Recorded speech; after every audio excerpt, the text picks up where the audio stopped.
Hola, buenas tardes. Bueno, veo que los participantes están acabando de entrar en la sesión.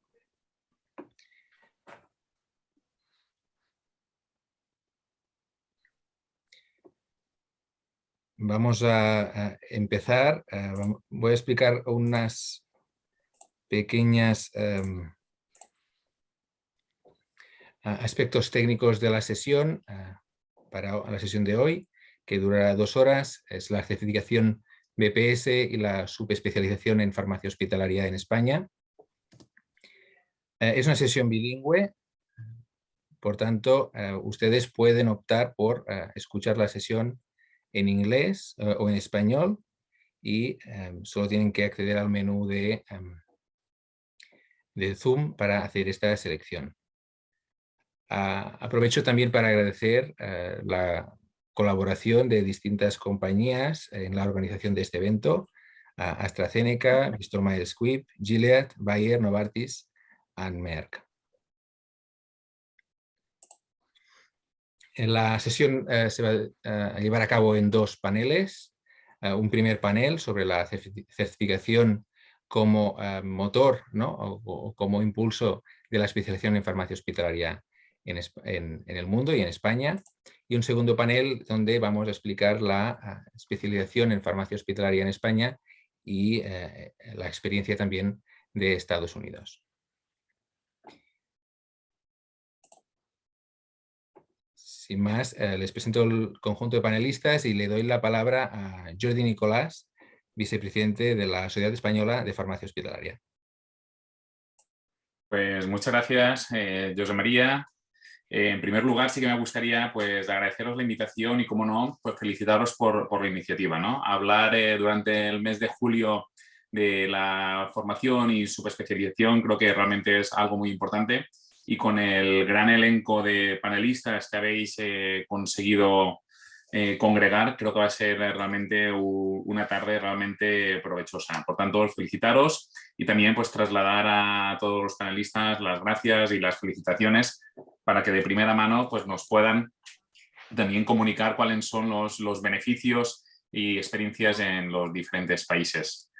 Desde la SEB y desde la Junta de Gobierno estamos convencidos de que realmente la subespecialización es el camino para poder formar parte de los diferentes grupos multidisciplinares que día a día trabajan en nuestros hospitales, y al mismo tiempo estamos seguros de que la farmacia hospitalaria a nivel de España, a nivel europeo, es una de las farmacias hospitalarias líderes, y esto pues lo recogemos con alegría, pero al mismo tiempo con la responsabilidad de continuar formándonos y continuar trabajando para garantizar que la mayoría de servicios de farmacia hospitalaria pues tienen farmacéuticos de hospital con un alto nivel de superespecialización.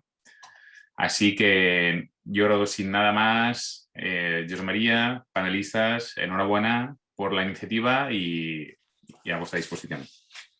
Pues muchas gracias. Ahora, si os parece, pues empezamos el primer panel, la certificación como elemento impulsor de la especialización en farmacia hospitalaria.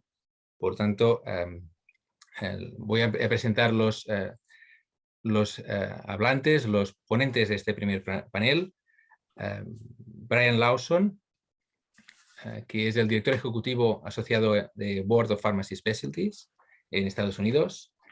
Marian Ivey, profesora emérita de la Universidad de Cincinnati y presidente de la Junta Directiva del Board of Pharmacy Specialties. Jordi Nicolás, que es vicepresidente de la Sociedad Española de Farmacia Hospitalaria y jefe de servicio del Hospital Mutua de Terrassa, en Barcelona. María Pilar Modamio, que es catedrática de Farmacia Clínica y Atención Farmacéutica de la Facultad de Farmacia y Ciencias de la Alimentación de la Universidad de Barcelona. Y Eduardo Mariño, catedrático también de Farmacia Clínica y Atención Farmacéutica de la Facultad de Farmacia de la Universidad de Barcelona. Por motivos logísticos, Jordi nos tiene que dejar dentro de unos momentos, por tanto, voy a empezar a hacerle una primera pregunta a él y después vamos a seguir con el resto de los panelistas. Y para empezar, nos gustaría saber, Jordi, qué iniciativas ha llevado a cabo y tiene pretendido llevar a cabo la SEF, la Sociedad Española de Farmacia Hospitalaria, para promover la certificación BPS en España.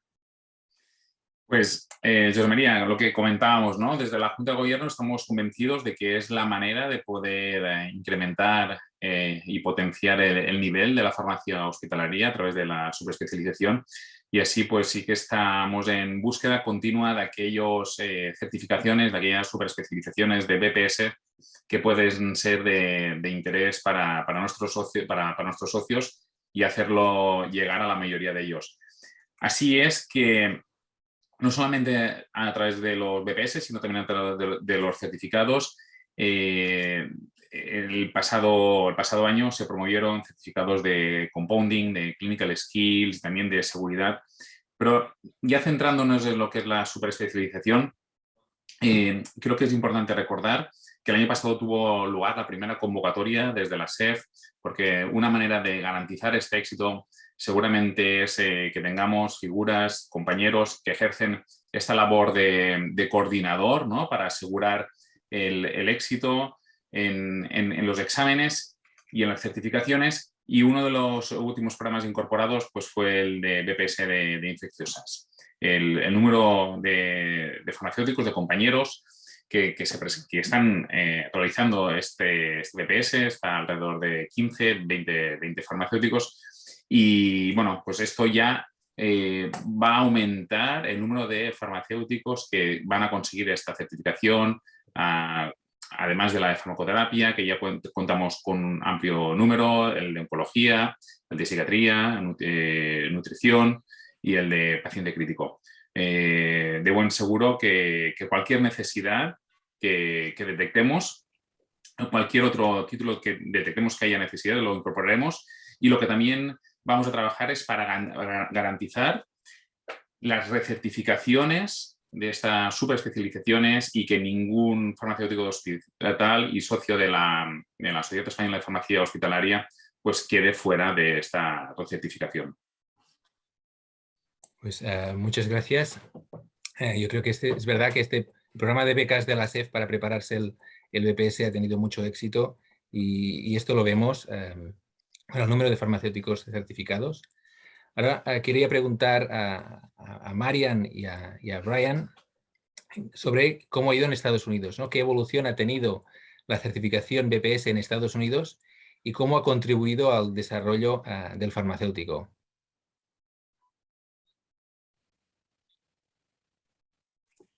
Thank you very much for Muchas having gracias por tenernos hoy aquí, y estamos encantados de tener esta conversación hoy con vosotros.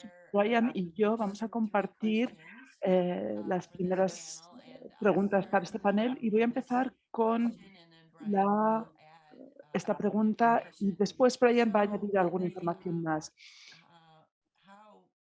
con respecto a cómo ha evolucionado la especialización en Estados Unidos. Empezó realmente en la década de los 60 del siglo pasado, y lo que estaba ocurriendo era que los farmacéuticos en los hospitales se dieron cuenta de que la formación en bioquímica y en farmacología no estaba realmente ayudándolos a comprender el cuidado de los pacientes y sus tratamientos, si se estaban considerando los médicos y todos los aspectos. Entonces hubo un movimiento para poder aprender sobre eso y para poder estar mejor preparados. Luego, la farmacia clínica empezó entonces con una práctica, y se observaba que observó que la educación no estaba realmente preparando a estos farmacéuticos, y entonces empezaron a trabajar más de cerca con los médicos. Entonces, en lugar de estar en la farmacia, empezaron a ir a las plantas con los pacientes, a las distintas unidades, empezaron a escuchar y empezaron a estudiar por su propia cuenta. Y entonces, una vez que las universidades empezaron a darse cuenta de esto y empezaron a ver que un tratamiento más clínico tenía que ser parte del currículum, empezó a cambiar el currículum de los farmacéuticos en todos los Estados Unidos. Y eso siguió evolucionando a lo largo de los 60 y a comienzos de los 70. Y algunos farmacéuticos se especializaron mucho. No lo llamamos nosotros subespecialidades, simplemente especialidades, probablemente porque no consideramos la farmacia hospitalaria como como una especialidad, sino como una práctica en nuestro país. Pero las especialidades que empezaron a evolucionar las realizaban los propios farmacéuticos con su práctica diaria. Y en 1976, la Asociación de Farmacéuticos de los Estados Unidos desarrolló la Junta de Especialidades Farmacéuticas. Y esta junta es una organización independiente dentro de NPH, pero prácticamente todas las asociaciones farmacéuticas de los Estados Unidos participan de forma activa en BPS y apoyan la Junta de las Especialidades Farmacéuticas. Las primeras especialidades fueron farmacia nuclear y asistencia nutricional y farmacoterapia. Es interesante porque las tres opciones son muy diferentes, como podéis ver. La farmacia nuclear es un nicho muy pequeño y es algo muy detallado y muy específico. La terapéutica es mucho más amplia, tiene un enfoque mucho más amplio, se centra en el tratamiento, en las terapias a lo largo de las diferentes poblaciones de pacientes y el aumento de la junta fue relativamente lento hasta hace relativamente poco, cuando ha habido un crecimiento muy amplio. Ahora tenemos 14 especialidades y estamos bastante contentos de que los farmacéuticos que practican en hospitales, en geriatría, en pediatría, en oncología, en todas nuestras especialidades, están muy interesados en este área. Y una de las más recientes es estereocompuestos, que es una muy interesante porque está basada más en los procesos y se hace dentro de la propia farmacia, mientras que todas las otras especialidades se realizan en las unidades de los pacientes. Estoy seguro de que Brian podrá contar más sobre esto, pero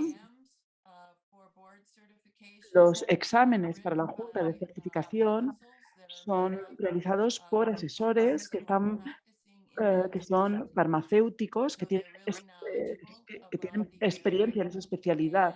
Entonces, saben mucho sobre esa área en concreto y los exámenes son validados, lo que quiere decir que son probados y se aseguran de que las preguntas de los exámenes evalúen de manera correcta la información. Y esto es muy importante porque esto es lo que llamamos exámenes de alta importancia. Después hay un proceso de certificación y después de 7 años la Junta ha de mm, renovarse. Y eso puede ser mediante otro examen o mediante una combinación con una educación continua. Y actualmente estamos considerando que sea también una continuación del desarrollo profesional. Brian es un experto en eso. Voy a dejarlo enseguida, pero creo que lo que hemos visto en la evolución es un cada vez mayor interés en la práctica. Los farmacéuticos son realmente los expertos en las terapias y al, al estudiar y comprender, conocer bien el área, pueden trabajar más de cerca con los médicos y con las enfermeras y ver cómo cuidar a los pacientes y garantizar un uso responsable de los medicamentos. Brian, te lo paso a ti. Gracias, Marianne. Muchas gracias, Joseph, por la invitación y a todos los panelistas que estáis aquí hoy con nosotros para aprender más de esto. BPS y la especialización en farmacia, bueno, lo que yo oigo incluso de mis colegas es que la farmacia es que siempre oímos hablar de las necesidades. Lo oímos en los hospitales españoles, hemos oído a Merian describir la necesidad en lo que respecta a los hospitales americanos y en la práctica y en la evolución de la práctica para garantizar unos resultados favorables con respecto a los medicamentos, con los pacientes. Hemos visto que la certificación ha evolucionado para satisfacer esas necesidades y ha crecido en el número de especialidades, pero también en el número de personas que han obtenido esas certificaciones. Hay que tener en cuenta que cuando las juntas de certificación entraron a formar parte de las profesiones farmacéuticas, nuestros colegas médicos ya habían empezado con las juntas de certificación dentro de su propia profesión. Así que en 1933 la Junta Americana de Especialidades Médicas empezó a reconocer las competencias y las capacidades de los médicos en los Estados Unidos. Y la farmacia, la especialidad farmacéutica, tuvo la oportunidad de observar ese modelo y emularlo de manera que haya un lenguaje similar en la certificación para los farmacéuticos. Y creo que eso también ha ayudado mucho a aceptar o a incrementar la aceptación de la Junta de la certificación en los Estados Unidos. Porque no solo nuestros colegas médicos, no solo nuestros colegas en enfermería lo reconocen, sino que los médicos también, y eso mejora las oportunidades en las profesiones. También me gustaría añadir es que la farmacia es una profesión que se autorregula a sí mismo y como farmacéuticos tenemos un compromiso de seguir aprendiendo continuamente. Y uno de los beneficios de la certificación y de la Junta de Certificación no es solo pasar unos exámenes muy rigurosos, que están muy controlados y revisados, sino que hay un proceso de renovación de 7 años para mantener esa certificación. Entonces, eso garantiza que hay un límite de tiempo y permite eso el desarrollo profesional de los profesionales. Y lo que estamos escuchando por parte de nuestros administradores y los encargados del sistema sanitario es que ese es el mejor, un gran valor de la certificación. Es un proceso muy riguroso para el poder tener esa certificación y mantenerla.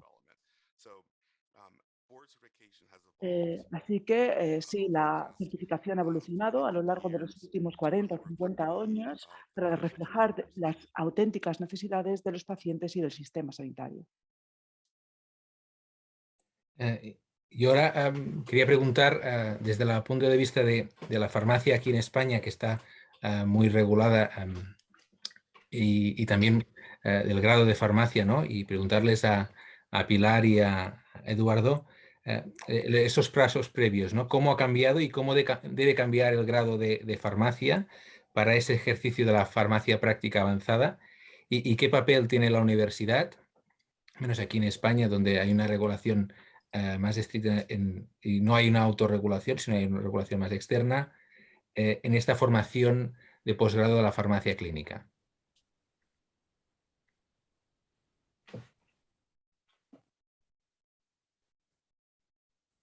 Eduardo, no te oímos.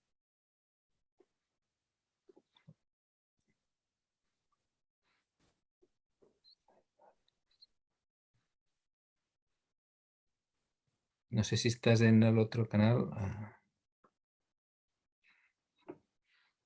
Està mutat.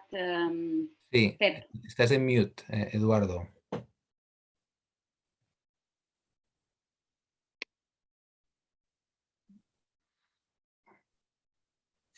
Bueno, los problemas del directo, no te estamos viendo.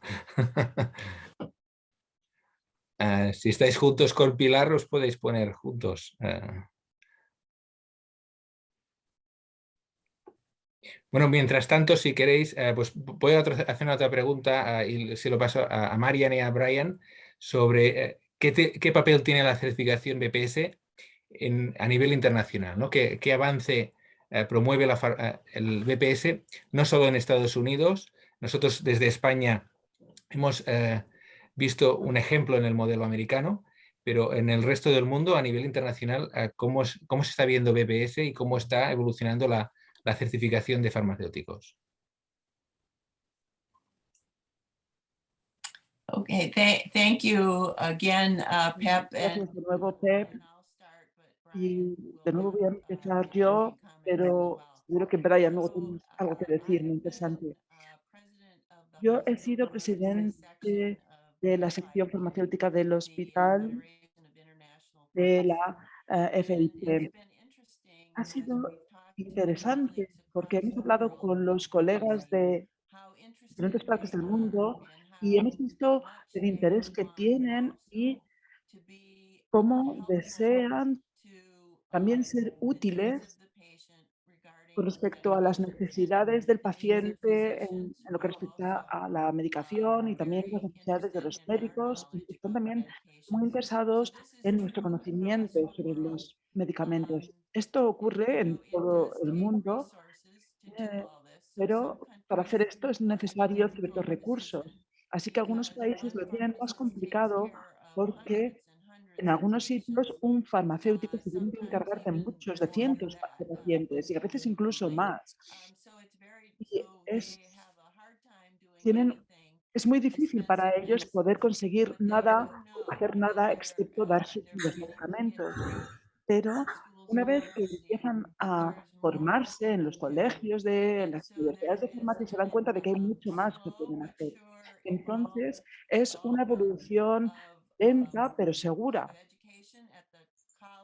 que va asociada a la educación de la farmacia a nivel universitario en todos los países, pero también desde el punto de vista de la práctica, mm, de manera que los pacientes y los farmacéuticos estén más cerca entre sí. Y lo que estamos viendo es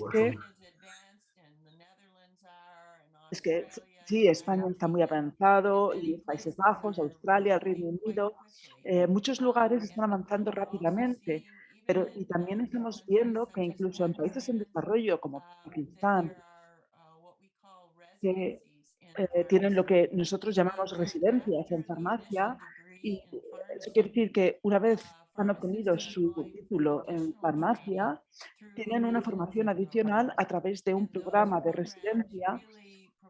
Y esos programas ofrecen una perspectiva clínica que no obtienen de los libros en la universidad, sino que están día a día con los médicos, con los pacientes, con las enfermeras, cuidando a todos los pacientes de manera individual.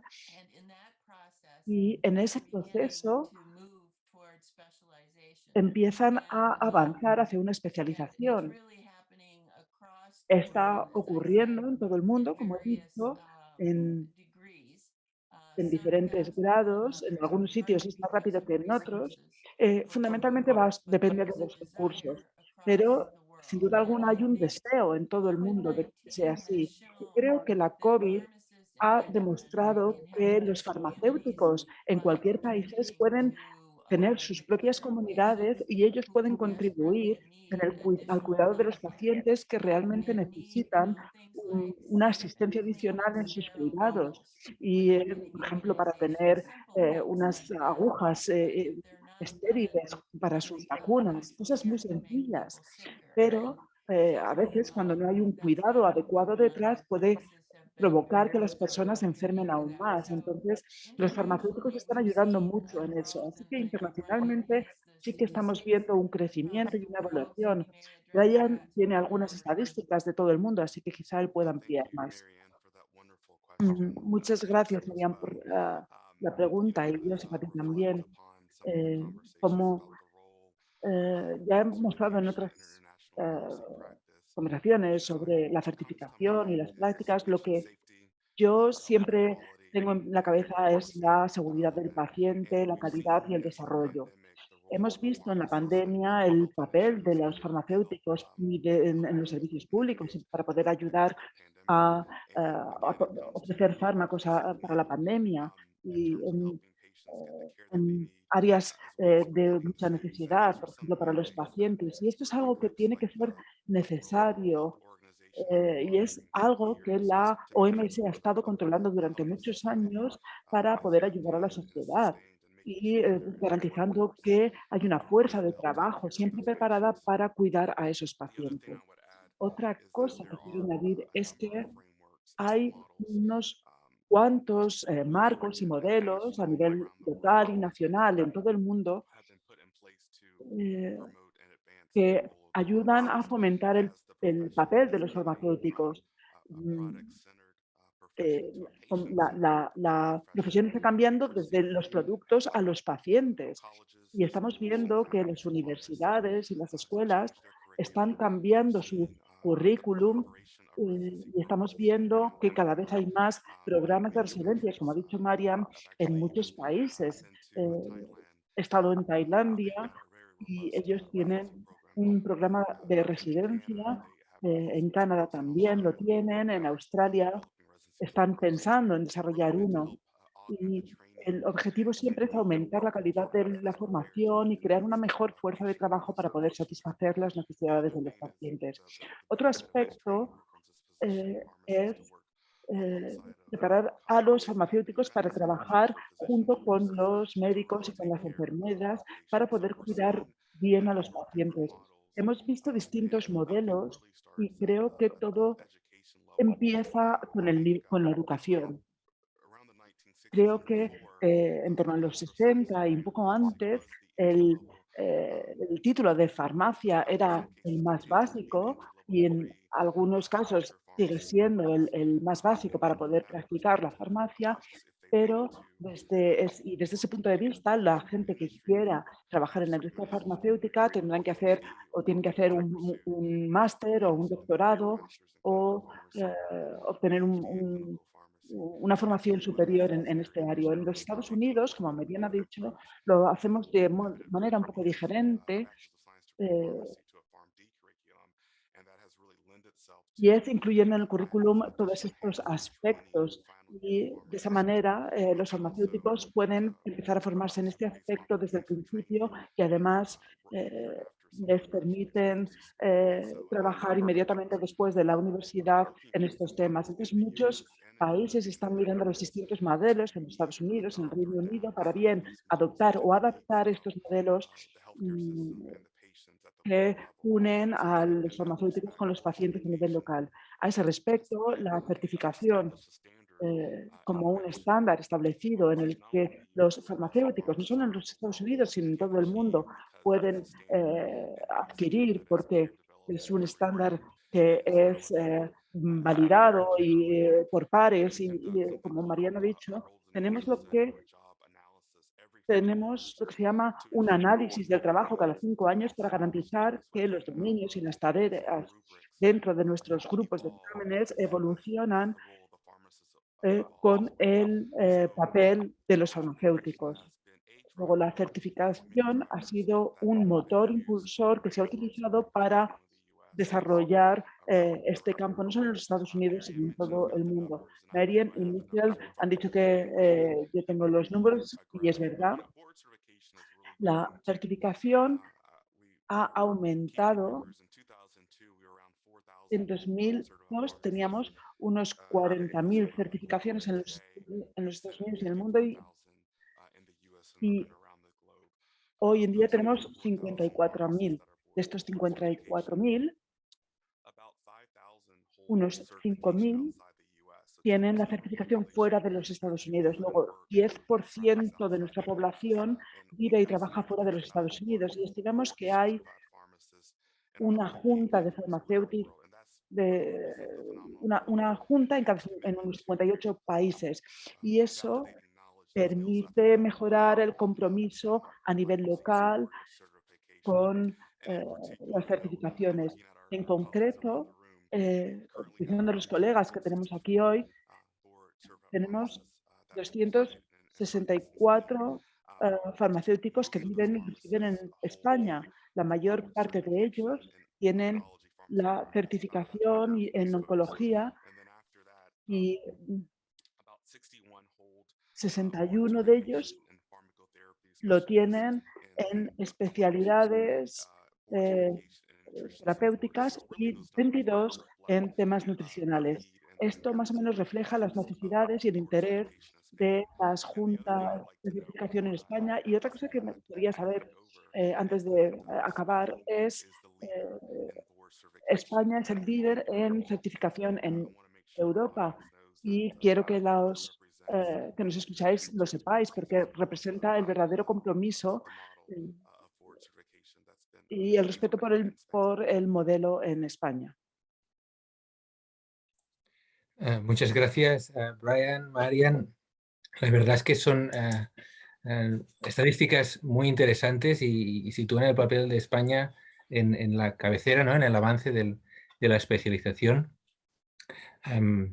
Vamos a tirar para atrás porque sí que es verdad que has comentado el papel del grado de farmacia, también tú, Brian. ¿Cómo vivimos el papel del grado de farmacia aquí en España, el avance de la farmacia clínica y cómo se incorpora en el grado de farmacia? Y como se ha comentado también, ¿qué papel le vemos en la formación de posgrado, en el avance de la farmacia clínica? Muy bien, gracias, José María. Disculpas por el error anterior, que seguimos sin saber la causa, pero ya lo arreglaremos. Bien, yo creo que un poco por contextualizar la situación, decir que en España la formación universitaria general son 4 años, es decir, 240 ECTS, son los European Credit Transfer System, excepto las titulaciones que tienen directivas europeas, como es el caso de medicina, que son 6 años, o el caso de farmacia, que es el que ahora nos preocupa, que son 5 años y que corresponden a 300 ECTS. Cuando el alumno finaliza los estudios de la universidad, tiene la titulación de grado, que sería el nivel 2 de meses, pero también tiene las competencias del nivel 3, que es el del máster.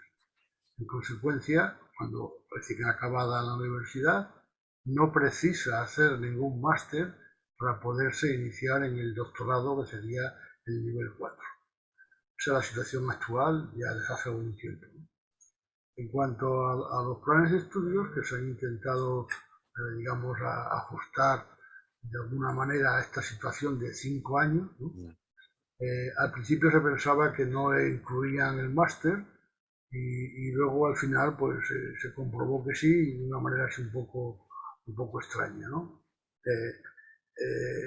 En concreto, no fue hasta el año 92 cuando se aprueba por primera vez, precisamente impulsándola a nosotros aquí en la Universidad de Barcelona, la introducción de la docencia obligatoria de la farmacia clínica en los planes de estudios homologados a nivel europeo.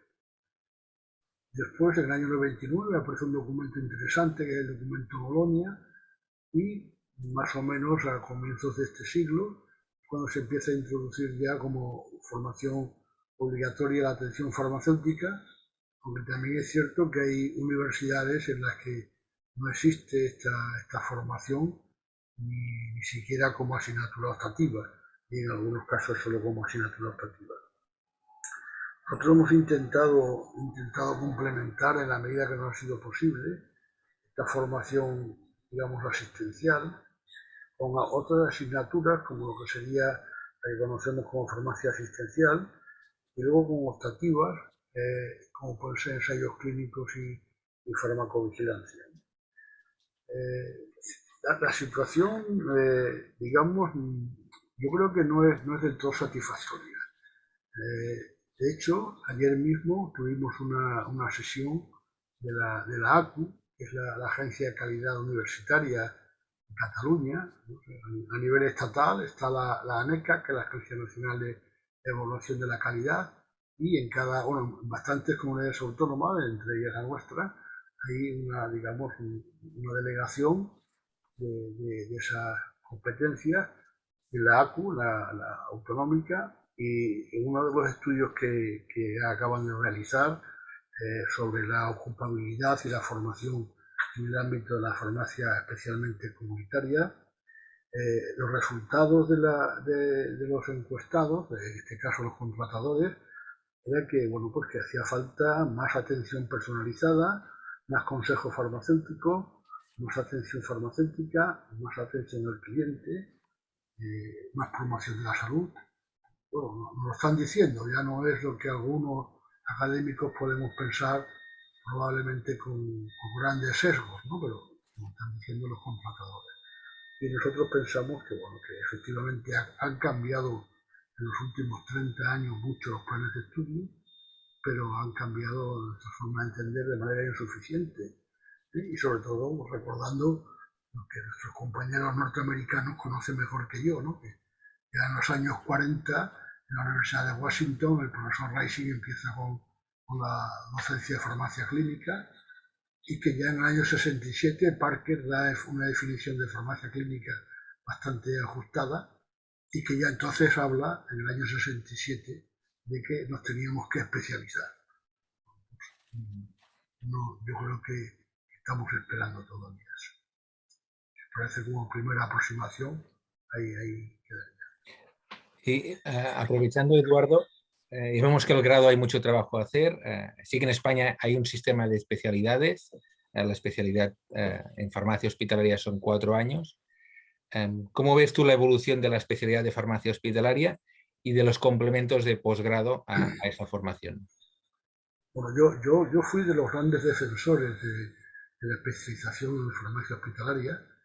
De hecho, pues si os acordáis, cuando se inició aquello en los años 80, yo fui de los que obtuvo la especialización por, digamos, méritos adquiridos en trabajos previos, que éramos un grupito muy reducido, 12 o 13 personas, que me parece que soy el único que queda en activo de todos aquellos, ¿no? Bueno, entonces, yo creo que fue una idea feliz, una idea muy feliz y muy oportuna, la creación de la farmacia hospitalaria. También creo que se dio un paso decisivo, que en otros países de nuestro entorno europeo no ocurrió. Sin embargo, a nivel español sí, era una especialización bien consolidada, la formación de farmacia hospitalaria. Pero creo que también en esto coincido con lo que ha comentado Jordi, con lo que yo he hablado con Miguel Ángel Calleja, con Póveda hace tiempo y con muchos compañeros de la SER, de que hace falta más, ¿no? O sea, que aquella reivindicación de Parker del año 67, no me acuerdo el título de la publicación, ¿no? Black and the People, que eso hay que ir a más. Ya no hay mente humana que pueda tener en su cabeza tantas cosas como se pretenden que se tengan con la especialización de farmacia hospitalaria. A mí lo que no me gusta, y eso lo comento ahora, eso no lo había dicho, yo no hablaría de subespecializaciones, yo hablaría de superespecializaciones. Realmente ya es un especialista que aún se especializa más, yo creo que es quizás más ajustado, ¿no? También ya aprovechando, como ya sabéis que soy un poco de los maniáticos de las denominaciones, a mí el término pharmacy practice, que se utiliza habitualmente, a mí me gusta más traducirlo por la práctica farmacéutica, no por la farmacia práctica. Porque creo que se ajusta mejor el término a eso, a la práctica farmacéutica, al menos al nivel asistencial que es el que nos preocupa, ¿no? Y lo que sí creo, también luego comentaremos, ¿no? Y me lo habéis oído muchas veces, yo creo que hacen falta muchos más nexos de unión entre lo que es el grado y las especializaciones farmacéuticas, especialmente la de farmacia hospitalaria, que es una especialización exclusiva para farmacéuticos, porque hay otras a las que el farmacéutico puede acceder, pero no en exclusividad. Por lo tanto, me parece que debería haber una mayor conexión entre universidad y el ámbito, digamos, de la farmacia hospitalaria, que creo que iría bien a todos, tanto evidentemente a la universidad, que es lo que menos desconozco, seguro, y el ámbito hospitalario, que conozco un poquito menos, creo que también. Voy a transmitir una pregunta del público. La haré primero a nuestros colegas de Estados Unidos y después te la repetiré también a ti, Eduardo. Y es el tema del reconocimiento del BPS, ¿no? De la certificación, ¿no? En España tenemos un sistema de bolsas de trabajo que hace un reconocimiento de méritos a los candidatos y los títulos que solo acreditan son los universitarios o los de la administración.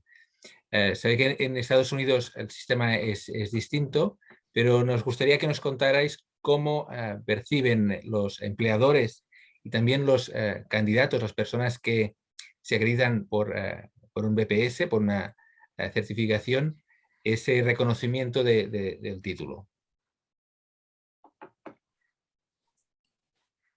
Maybe I can start, Brian, with Puedo empezar yo, Brian, porque yo he sido empleadora durante un tiempo. En primer lugar, el reconocimiento de que la especialización y el examen es algo voluntario. Los farmacéuticos pueden practicar sin certificación, pero cuando eligen hacerlo, sabes que es importante para ellos ampliar su educación y seguir estudiando y mantenerse al día de toda la dinámica y de todos los cambios que estamos sufriendo en las terapias. Entonces, desde el punto de vista del empleador, yo diría que mi criterio preferido cuando yo anunciaba que tenía una oferta de empleo para los farmacéuticos, mi experiencia preferida era la residencia. Luego estaba la educación, la residencia era preferible y luego si tenía que elegir entre alguien que estaba certificado o no, mi tendencia era a contratar al que estaba certificado. Pero algunos de mis colegas en este campo están exigiendo la certificación para los farmacéuticos que están cuidando directamente a los pacientes. Ese es el tipo de reconocimiento que nos gustaría tener, porque creemos que eso mejora la calidad de los cuidados de nuestros pacientes. Luego, el reconocimiento por los empleadores es cada vez mayor. Gracias. Estoy totalmente de acuerdo con Marianne. Creo que el reconocimiento debe empezar primero con el farmacéutico, porque tienen que reconocer su valor y su contribución al sistema sanitario a la hora de hacer de reconocer cómo pueden ayudar a los pacientes y cómo pueden contribuir a mejorar el cuidado del paciente. Y la certificación y la residencia y otros credenciales que vemos en los Estados Unidos y en todo el mundo contribuyen a esas habilidades para los farmacéuticos. Otra cosa que quería mencionar y que está más o menos relacionada y que ha sido destacada en el comentario de Megan era la relación entre la especialización y la academia y los sistemas sanitarios. Y creo que son unas partes afectadas importantes en este tema. Hemos visto que en los Estados Unidos y en todo el mundo la importancia de que el gobierno esté siempre en línea con todo esto. Es decir, un modelo de pago y reembolso que pueda reforzar todo esto y la necesidad de que los académicos cambien el currículum. También sabemos que los sistemas sanitarios tienen que contratar algún farmacéutico que tenga que esté especializado o que tenga la residencia en esto. Luego, es toda una asociación entre todas las partes involucradas para poder avanzar y mejorar en este campo. Otra cosa es la necesidad de tener líderes que dirijan este camino. Sé que eso es mucho trabajo en España, porque en Estados Unidos lo fue en los años 60 y sigue siendo mucho trabajo ahora, porque estamos viendo esta cultura desinformación y de mala información. El papel de los farmacéuticos es entonces cada vez más importante porque la base del conocimiento de nuestra pública es cada vez mayor con el acceso a Internet. Otra cosa que quería mencionar eh, es el personal de las universidades, los profesores. Muchos de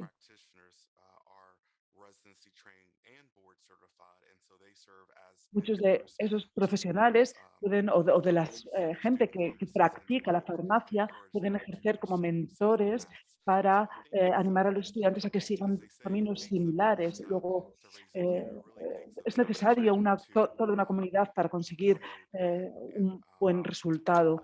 Y aquí necesitamos eso para poder validar la importancia de la especialidad y el sistema de certificación. Ahora veo que Eduardo se ha levantado un momento.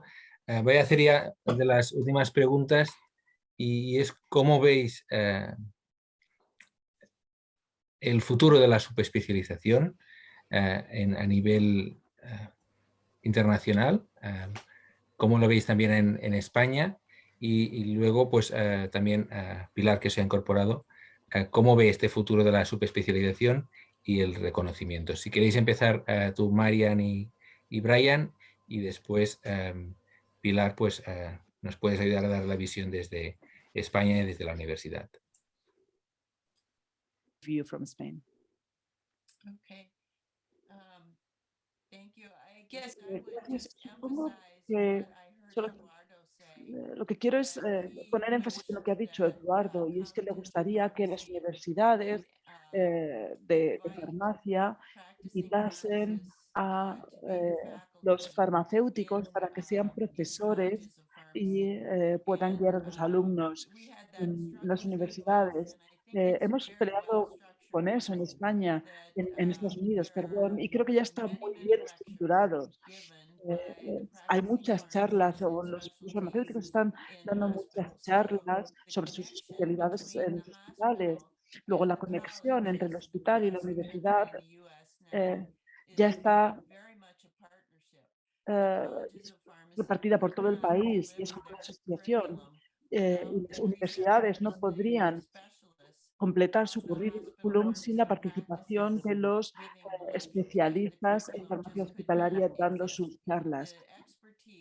La experiencia vive está dentro de esos farmacéuticos que están en los hospitales, y la especialización del cuidado ambulatorio está creciendo muy rápidamente en los Estados Unidos, y la mayor parte de los farmacéuticos que se especializan en los Estados Unidos practican en los hospitales, y eso es gracias a mucha experiencia y muchos recursos.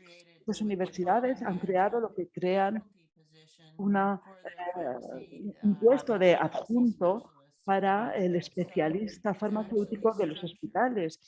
Es una estructura total. Luego puedes convertirte o puedes ser un profesor adjunto, eh, puedes un profesor asistente, eh, hay distintas opciones porque se han dado cuenta de la importancia de que los farmacéuticos que están en primera línea puedan ayudar a los estudiantes a ver cómo pueden transicionar desde la parte o desde la universitaria hacia la práctica real. Yo añadiría una cosa a eso, y es que solo los farmacéuticos a nivel local pueden ser conscientes de las necesidades. Y creo que en España sí que lo habéis visto con respecto a la farmacia oncológica, de una forma muy dinámica con respecto a los medicamentos y las necesidades que tienen los pacientes, que están en constante evolución a diario. Luego, quiero alabar el liderazgo de España en ese aspecto. De Cindy y Serene, seguro que luego nos hablan sobre esto. Pero otra cosa que quería mencionar es que en los Estados Unidos la farmacia nuclear, terapéutica o nutricional, las 3 especialidades con las que empezamos muy poco a poco. Y ahora el número de especialidades han crecido mucho y esas especialidades han aumentado muchísimo gracias a la eh, farmacia terapéutica que se ha centrado en la educación y en la formación en temas como la cardiología, las enfermedades infecciosas, etcétera. Así que creo que cada país tendrá sus propias necesidades con respecto a las especializaciones que van a necesitar en el futuro. Nosotros estamos oyendo mucho en los Estados Unidos con respecto a lo que llamamos farmacoinformática o cómo la farmacia empieza a implicarse con la tecnología para mejorar el estado de los pacientes, también la farmacogenómica. Serín luego puede hablar sobre ello y sobre cómo se está aplicando o cómo ella lo aplica en su práctica diaria. También oímos hablar sobre la seguridad del paciente eh, con respecto a la salud de los pacientes. Luego estamos observando una población de pacientes para intentar tomar mejores decisiones y más informadas con respecto a sus necesidades. Y también oímos mucho sobre con respecto a la farmacoeconomía o la parte económica de la farmacia. Quizá esto no entra dentro de la Junta de Certificaciones en este momento, pero estamos viendo que las farmacias se centran mucho en ese área para seguir evolucionando. La verdad es que suena muy interesante estas nuevas áreas que realmente son compartidas aquí en España. Pilar, ¿tú cómo ves esa evolución de las subespecialidades, la parte esta del posgrado, de la formación de posgrado, y cómo evolucionará también a nivel de universidad y de sistema este reconocimiento de las subespecialidades en farmacia hospitalaria? Gracias. Bueno, por nuestra parte también un aspecto que me parece relevante. Nosotros aquí, al menos en la Universidad de Barcelona, tenemos una unidad funcional que no solamente está formado por profesorado académico, que permanecemos o estamos el 100% de nuestro tiempo en la universidad, sino que también existe la figura, aquí se llama profesor asociado, y por ello contamos con diferentes especialistas, tanto en el ámbito de la farmacia hospitalaria, también algunos especialistas o al menos profesionales de farmacia que están la mayor parte de su tiempo en el ámbito asistencial real, de la farmacia comunitaria o incluso de la farmacia de atención primaria. Dicho esto, la mayor parte de este expertise que tienen estos profesionales farmacéuticos lo utilizamos sobre todo a nivel del posgrado, puesto que es donde hemos de alguna manera podido ampliar esas necesidades que comentaba el doctor María anteriormente y que nosotros consideramos que siguen teniendo los graduados en farmacia en nuestro país. Por lo tanto, dentro de esas asignaturas o nuevas subespecializaciones o superespecializaciones que hablaban, por ejemplo, en este máster que decíamos que es un año académico exclusivamente, pues hay una asignatura, por ejemplo, que es la seguridad en el uso de medicamentos o la práctica basada en la evidencia y, como comentaba anteriormente, gestión sanitaria y relación profesionales y niveles asistenciales. Entonces, con este máster, que como decía dura un año, intentamos también aproximar a los graduados en farmacia la realidad de lo que se está viviendo en el mundo profesional farmacéutico y parte de ella pues en este mundo del ámbito de la farmacia hospitalaria. Entonces, por ahí intentamos, de alguna manera, hacer un pequeño anclaje, ¿no?, con lo que sería el grado y lo que sería el posgrado. Pero, como comentábamos, el máster no es un requisito para los farmacéuticos, sino que lo hace las personas que quieren actualizarse, que quieren, de alguna manera, ampliar, ¿no?, su ámbito profesional, y por ahí pues tenemos esta posibilidad.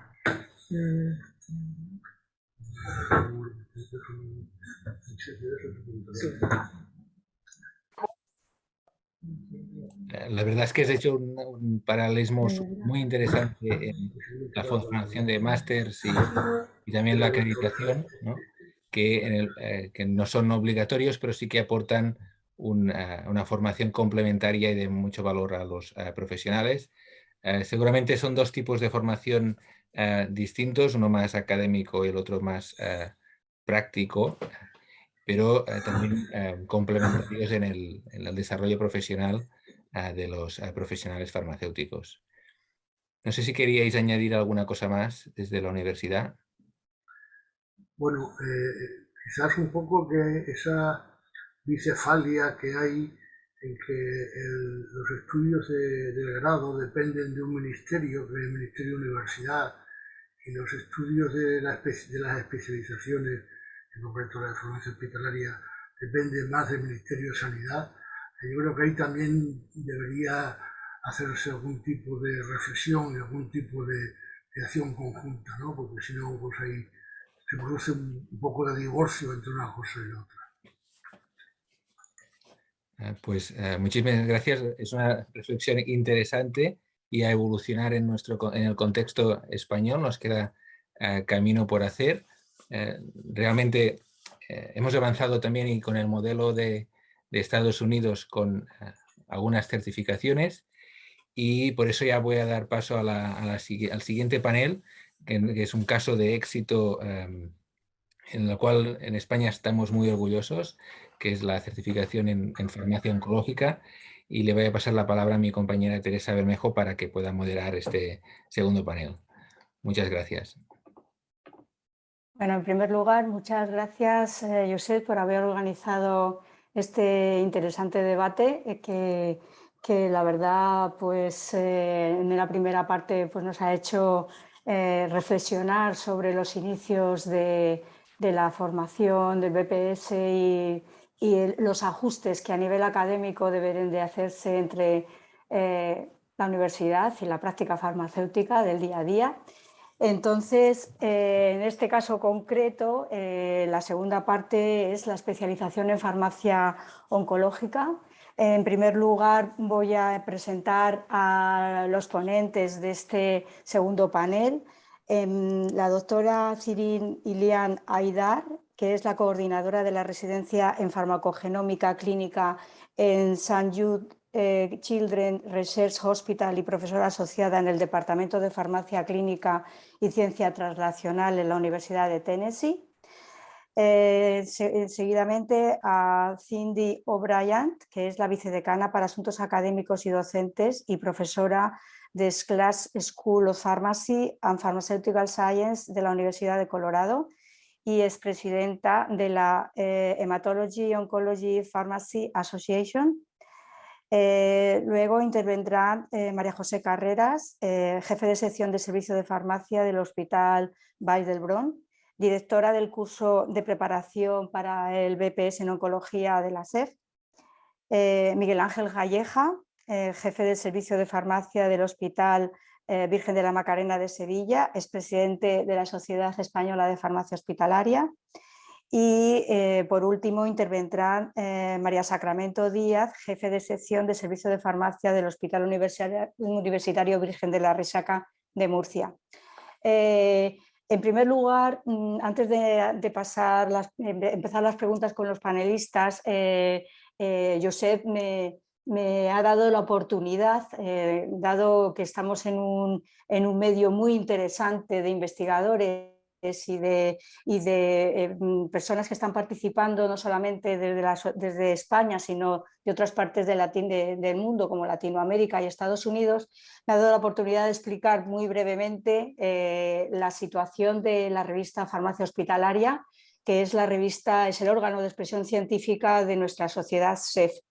Esta revista comenzó a publicarse como si fuera un newsletter en los años 1977 y a lo largo de estos 45 años pues, los ámbitos de publicación que hemos ido haciendo pues se han ido adaptando a la evolución de la práctica farmacéutica en nuestro entorno.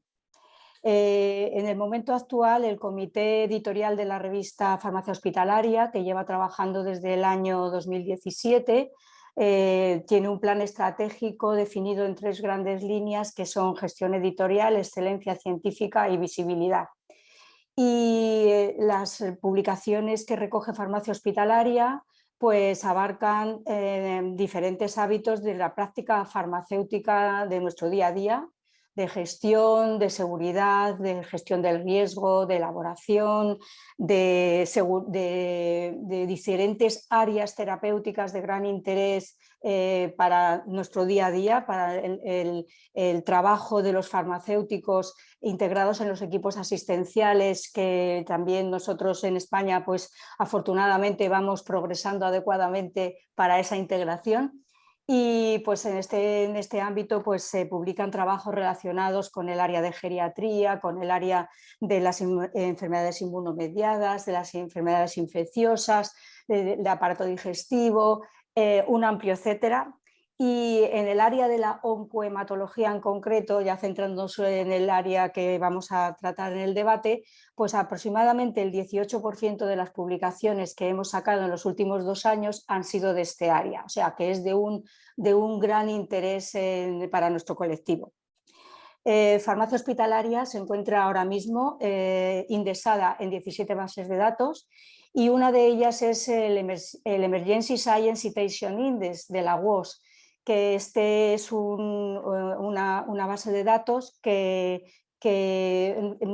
se accede a ella a través del cumplimiento de los 24 criterios de calidad que son indispensables para entrar en la WOS y para más tarde, si se cumplen 4 criterios cuantitativos, alcanzar el Journal Citation Report, el factor de impacto que permite entrar en el core collection de la WOS con factor de impacto de la revista.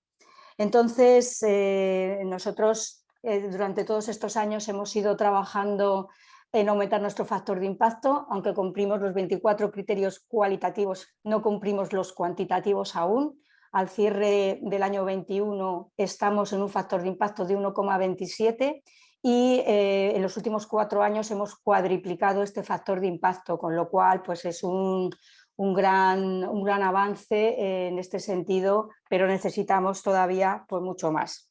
Por eso mismo, nosotros ahora estamos centrados, sin perder los criterios de calidad que nos hacen estar en el ESCID, nos centramos fundamentalmente en el tema de nuestra visibilidad. Y además de difundir nuestros artículos en las redes sociales como Twitter, LinkedIn o Facebook, pues estamos haciendo estrategias que nos permitan conseguir citaciones en revistas de gran factor de impacto, conseguir que autores de gran factor de impacto publiquen en Farmacia Hospitalaria y un aspecto muy importante también es el tema de la internalización.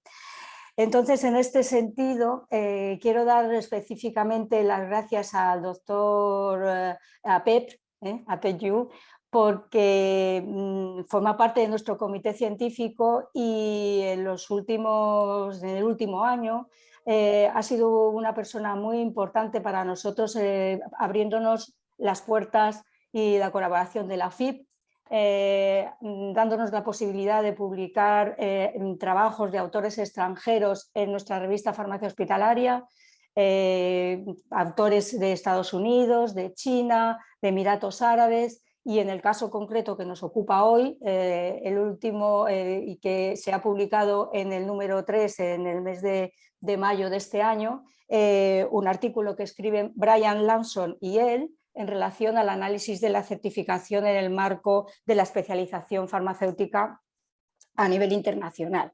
Entonces, pues eso es para nosotros muy importante para que a través de la FIP y de todas las personas que ahora mismo estén escuchándonos y que no sean ya solamente de España, pues que participen y colaboren con nuestra revista.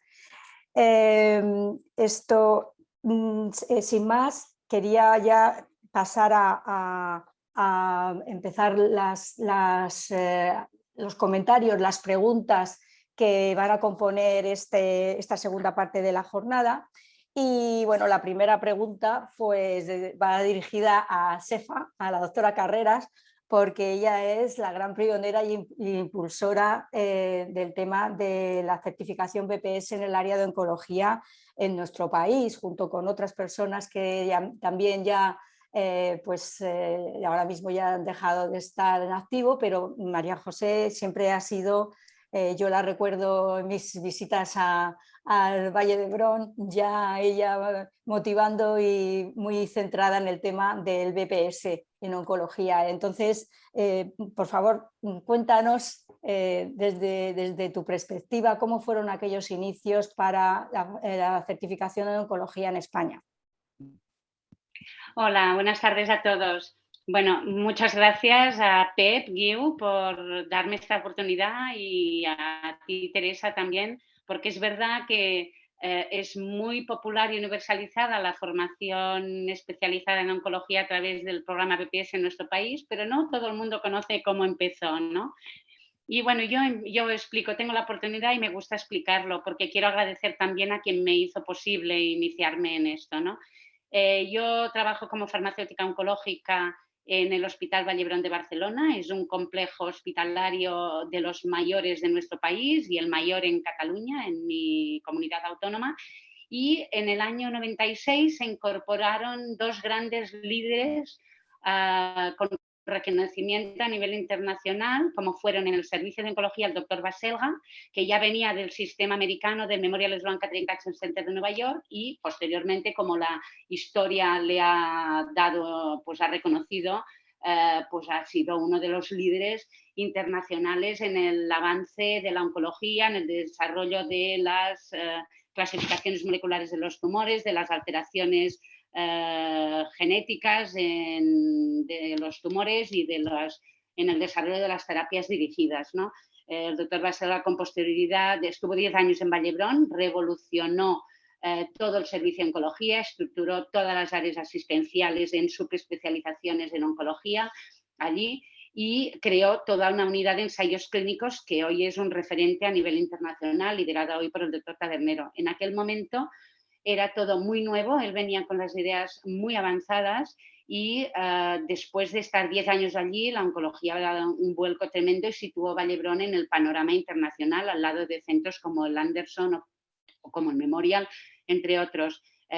Con posterioridad a estos 10 años que estuvo, 12 que estuvo Baselga con nosotros, pues fue director del servicio médico del Boston General Massachusetts Hospital en Boston y director médico del Memorial Sloan Kettering Cancer Center de Nueva York. Fue presidente de ESMO, presidente de la American Association of Cancer Research, etc. Bueno, creo que es inevitable citarlo porque influyó mucho en todo su entorno en el hospital y es de reconocido, pues hay que reconocerlo. Coincidió con la incorporación como jefe de servicio de farmacia el doctor Josep Monterde. Josep Monterde era un amante de la ideología americana, de la forma de trabajo americana, de los avances americanos. Se entendieron muy bien y Josep Monterde entendió que nosotros, que teníamos poca implicación clínica en aquella oncología de entonces, pues teníamos que aumentar nuestro conocimiento en oncología para poder integrarnos en este equipo que se estaba gestando de oncólogos y que se estaba desarrollando a pasos agigantados y totalmente imprevisibles en nuestro entorno. Entonces, fue Josep que en el año 98 me impulsó, como jefe de servicio, me impulsó a integrarme en oncología y me dio a conocer este programa americano de BPS. BPS, como bien saben Brian o Marian, reconoció la especialización de farmacia oncológica en el año 96 y ofreció el primer examen para la acreditación en farmacia oncológica como BCOP en el 98. Pues yo miré, eran épocas de inicios de Internet, yo pues me conecté con BPS a través de su web, con el American College of Clinical Pharmacy, compré por mi cuenta el material docente, traduje por mi cuenta con una traducción jurada mis títulos y diplomas. Intenté, bueno, me matriculé para homologar mis títulos y me inscribí al curso que se hizo en el Mid-Year de Las Vegas en el año 98, en diciembre, para hacer el curso de 2 días que hacía entonces la American Society of Health System Pharmacy y BPS, y me matriculé por mi cuenta. Para mí fue un éxito que BPS me homologara mis titulaciones, porque no había ninguna persona europea pues, inscrita en este programa, ¿no? De hecho, yo me examiné en el año 99, en diciembre, el primer sábado de octubre de 1999, seleccioné una de las ciudades que entonces existían como official sites, no existían alternate sites en Europa, y bueno, pues me fui a San Francisco a examinarme y lo aprobé. Era el segundo año que BPS ofrecía examen para ser BCOP. En aquel momento había 118 BCOPs a nivel internacional y con el segundo año pues subimos a 180. Yo tengo pues bueno, pequeño orgullito de decir que fui una de las 180 personas acreditadas BCOP en el segundo año de esta acreditación internacional. A partir de aquel momento, pues bueno, el grupo de trabajo cooperativo de farmacia oncológica de nuestra sociedad, que es GEDEFO, pues tiene mucha historia como grupo de trabajo. De hecho, fue uno de los primeros grupos de trabajo de la SEF. Se formó como grupo antes de existir los grupos de trabajo de la SEF, porque reconocíamos la necesidad de especialización en nuestro entorno de una manera muy, muy clara. Y el entonces presidente y fundador de este grupo, Gerardo Cajaraville, que es otra gran profesional a quien tengo que reconocer su visión, pues me solicitó en nombre de la SEF y de GEDEFO pues que coordinara me hizo explicar en uno de los cursos que organizábamos a nivel interno, me hizo explicar qué había supuesto esta experiencia para mí en mi nivel de formación en farmacia oncológica y me pidió que coordinara un curso a nivel nacional para que los farmacéuticos especialistas que trabajaban en farmacia oncológica pues pudieran acceder a la formación que suponía este curso que realizamos durante todo un año y la acreditación final por examen de acreditación BCOP. Y el primer curso se realizó en el año académico 2002-2003 y los primeros 20 farmacéuticos especialistas en farmacia oncológica hospitalaria y que trabajaban ya en oncología se examinaron en octubre del año 2003 y esa fue la primera edición del curso. Siempre decimos, recuerdo con mucho cariño todas las ediciones del curso, pero aquella muy especialmente porque fuimos, como nos llamábamos a nosotros mismos, conejillos de indias, ¿no? Todo era nuevo para nosotros, no sabíamos qué nos podíamos encontrar, disponíamos de mi experiencia personal, pero bueno, este era un proyecto mucho más ambicioso y nos salió bien. La verdad es que los farmacéuticos de aquella edición eran farmacéuticos con mucha consolidación en nuestro entorno, en la farmacia oncológica, gente como Chus Lamas, Jordi Massó, bueno, seguro que me dejo mucha gente importante, pero que ha supuesto después pues un inicio, una motivación muy importante para seguir con el curso. El curso se editó bianualmente y muy importante, selecciona siempre farmacéuticos especialistas, por supuesto, en farmacia hospitalaria y que trabajan y tienen experiencia en el ejercicio profesional de farmacia oncológica. Llevamos 10 ediciones del curso, han pasado 200 personas por el curso y bueno, ya hablaremos después, supongo, de en qué medida ha supuesto o tiene responsabilidad este curso en el hecho de que haya tantos farmacéuticos acreditados en BCOP en nuestro país respecto a otros países a nivel internacional y cómo se organiza este curso. Supongo que tendré ocasión de comentarlo. Pero bueno, este fue el inicio, Teresa. Muy bien. Pues mira, yo creo que como has explicado muy bien el inicio ya está, y además a un punto de una de las preguntas de debate que están en el panel, pues ¿por qué creéis? Y aquí le doy también la palabra a Miguel Ángel y a Sacramento para que nos digan para que opinéis sobre por qué pensáis que España es el país después de Estados Unidos en que más farmacéuticos con la certificación en farmacia oncológica hay. ¿Por qué creéis que es así? Miguel Ángel, ¿tú o yo? ¿Quién empieza? Adelante, Sacra, por favor. Bueno, buenas tardes a todos. Gracias por invitarme a participar en este foro. Yo soy farmacéutica oncológica desde hace 30 años, más de 30 años, y tengo la formación BCOP desde el año 2004 y estoy muy orgullosa de ello. ¿Por qué España es el país con más BCOPs de Europa? Pues antes ha hablado Brian del liderazgo, porque hemos tenido líderes que nos han impulsado, y ahí hay que recordar siempre a Gerardo Cajaraville, y hay que decir que SEFA ha sido nuestra principal líder. Ha tenido mucho que ver en la forma de llevarlo a cabo GEDEFO, el impulso que tuvo GEDEFO, pero hay que pensar que partimos de un país en el que ya estamos formados como farmacéuticos especialistas. Ya hemos hecho una carrera de 5 años, hemos pasado por un examen y por una especialidad que inicialmente eran 3 años y actualmente son 4. Ya somos farmacéuticos de hospital, tenemos a nuestra espalda mucha formación y estábamos ya muy implicados como colectivo, muchos de nosotros en la farmacia oncológica, pero teníamos un déficit de formación clínica. Esto lo detectó perfectamente GEDEFO, lo detectó perfectamente la SEP, impulsó esta formación. La forma de llevarla a cabo ha tenido un valor considerable y ha hecho que nos enganchemos, a pesar de que supone un esfuerzo considerable en nuestro tiempo libre.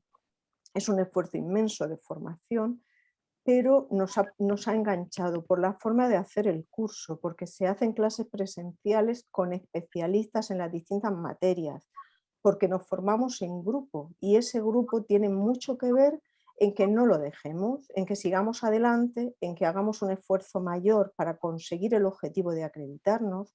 Siempre decimos que incluso los que no consiguen pasar el examen, que por supuesto es una satisfacción enorme conseguirlo, pero incluso quien no logra pasar el examen aumenta mucho su nivel de formación en oncología gracias a estos cursos y gracias al grupo.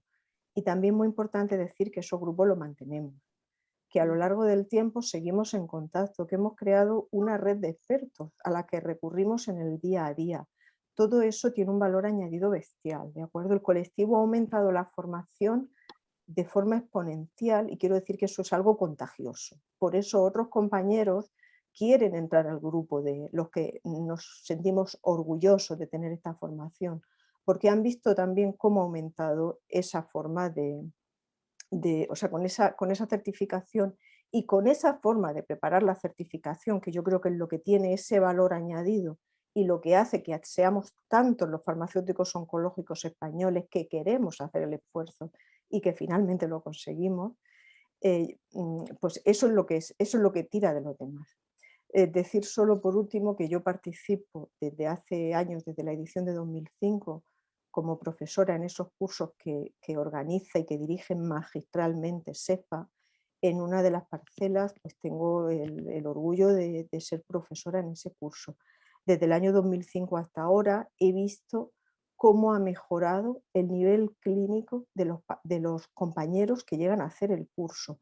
Desde las ediciones que hicimos a principios de los años 2000 a las ediciones de ahora, los compañeros ya llegan con un nivel de formación clínica que nos multiplica exponencialmente lo que nosotros sabíamos cuando empezamos.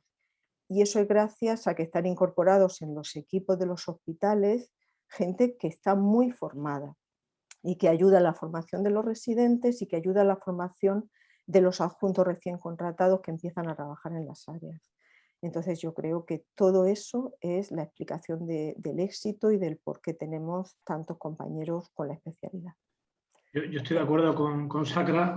También agradezco que me hayáis invitado a este debate, me parece súper interesante y muy motivador. Y estoy completamente de acuerdo con Sacra en el hecho de los líderes, efectivamente, compañeras como SEFA, que ha sido alma mater de este proyecto, junto con la colaboración también de Gerardo, el apoyo también de GEDEFO, porque GEDEFO con toda su iniciativa también ha hecho que de alguna forma esto fuera como un requisito, ¿no? Tú si llevabas la farmacia oncológica de tu hospital y no eras BPS, pues no eres BPS, pues prácticamente como que te falta algo, ¿no? O sea, ya no es solo el que te animen y te ayuden, sino que además se ha convertido también en un criterio pues para poder hacer las cosas lo mejor posible. Creo que ha influido también mucho todo el apoyo de la SEF y GEDEFO como grupo de oncología. Los recursos que se han invertido también en poder hacer ese curso cada 2 años. Yo creo que hay que destacar también el apoyo, en este caso,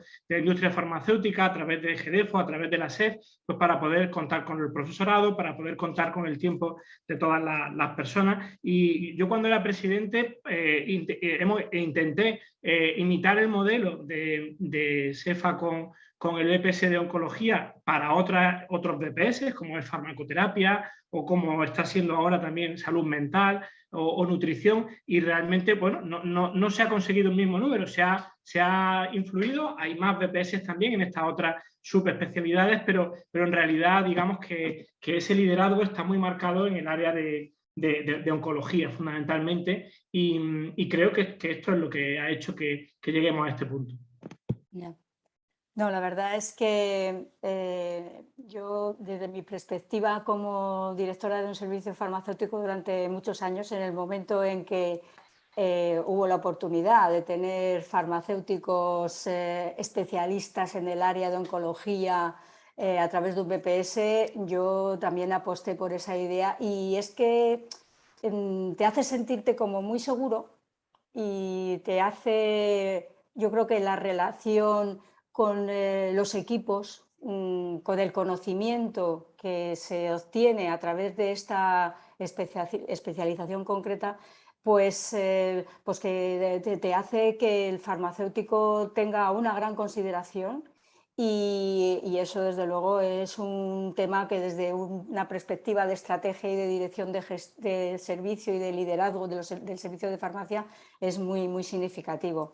Pues muchas gracias por esta intervención que habéis hecho vosotros dos. Y hay otra cosa que queda ahí, que yo creo que bueno, ahora mismo estamos hablando de España, pero, por ejemplo, en Estados Unidos, es una pregunta para Cindy.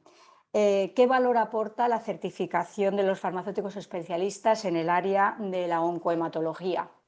¿Nos puedes, por favor, ilustrar sobre esto? ¿Qué valor añadido más de lo que estamos hablando?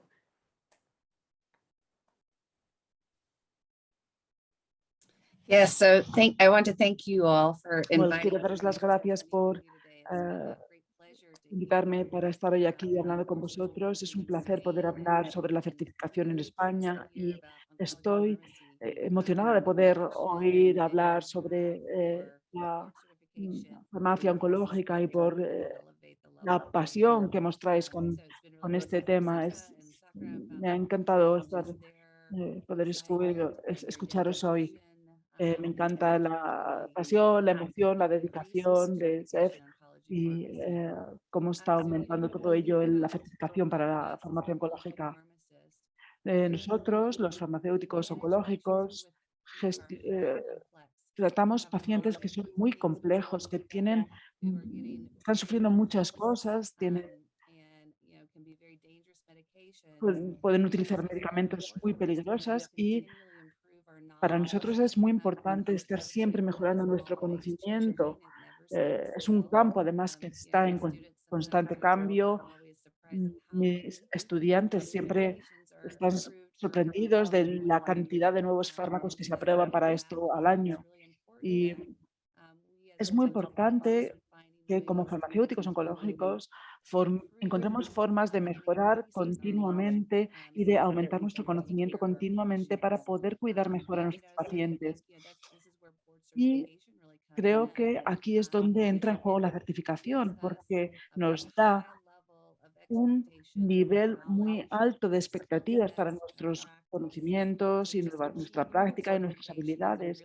Luego, la certificación es un valor muy grande y nos permite seguir haciendo nuestro trabajo a un nivel muy alto.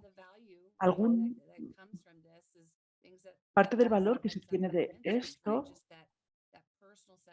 es la satisfacción personal, esa sensación de estar muy orgullosos de lo que se ha logrado, y eso siempre va asociado a esa certificación, el saber además que puedes mejorar el cuidado del paciente y que puedes además aplicar tu experiencia al paciente y que eso consigue mejorar sus resultados diarios, que para eso es para lo que estamos aquí. Y eso también te da confianza a la hora de ofrecer las recomendaciones que tienes que dar. Hemos escuchado sobre el reconocimiento aquí en los Estados Unidos. Tenemos una junta de certificación para los enfermeros, para los médicos, y eso también ha permitido que los farmacéuticos eleven su nivel y adquieran su propia certificación y podamos trabajar en un ambiente multidisciplinar con esos médicos y enfermeras. Es muy interesante porque los médicos aquí tienen mucho respeto por la Junta de Certificación de Farmacéuticos y el Departamento Oncológico. Y de hecho, cuando voy a reuniones con los médicos y me presentan a sus colegas de otras instituciones, una de las primeras cosas que dicen es Cindy O'Brien, una de nuestras farmacéuticas oncológicas certificadas por la Junta. Luego reconocen el valor que tiene todo ello, que podemos aportar, el conocimiento que tenemos y, eh, y reconocen que tenemos una farmacia y tenemos unos medicamentos que realmente mejoran el cuidado del paciente. Y para mí eso es un valor que podemos aportar y que estoy aquí y que puedo ofrecer un cuidado de gran calidad junto con el equipo multidisciplinar.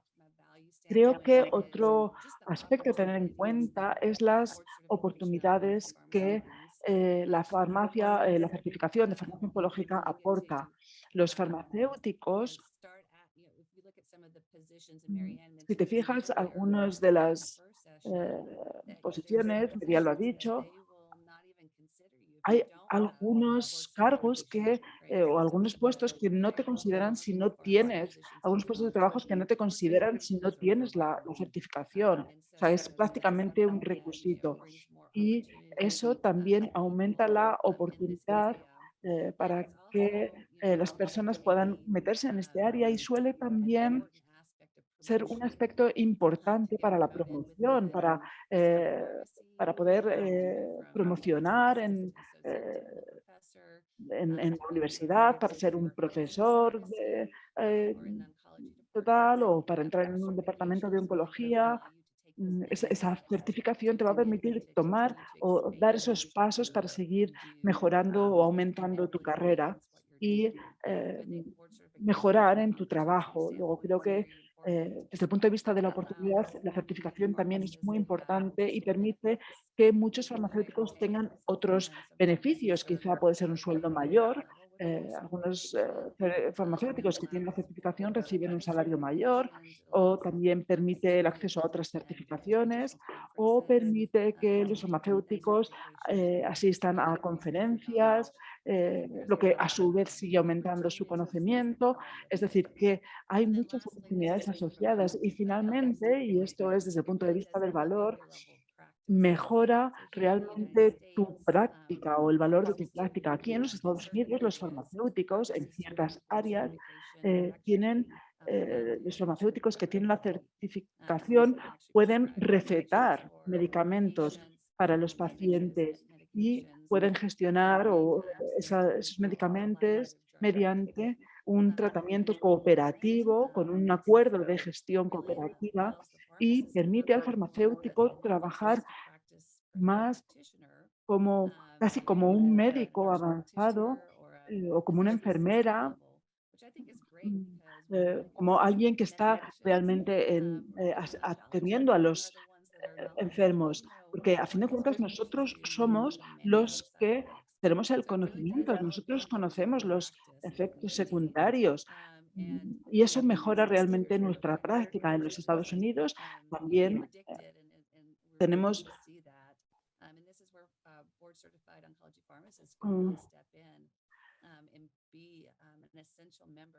tenemos la posibilidad de ser un miembro fundamental del cuidado del paciente. Creo que también eso es importante y eso es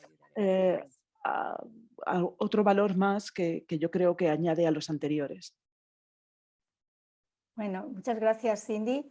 Yo creo que has dejado el tema justo para la otra pregunta que es en relación a los incentivos que tiene para los farmacéuticos en Estados Unidos o a nivel internacional la certificación, porque ya has empezado a esbozar que quizá en algunos sitios en Estados Unidos necesitas tener esa certificación para que te contraten a nivel privado.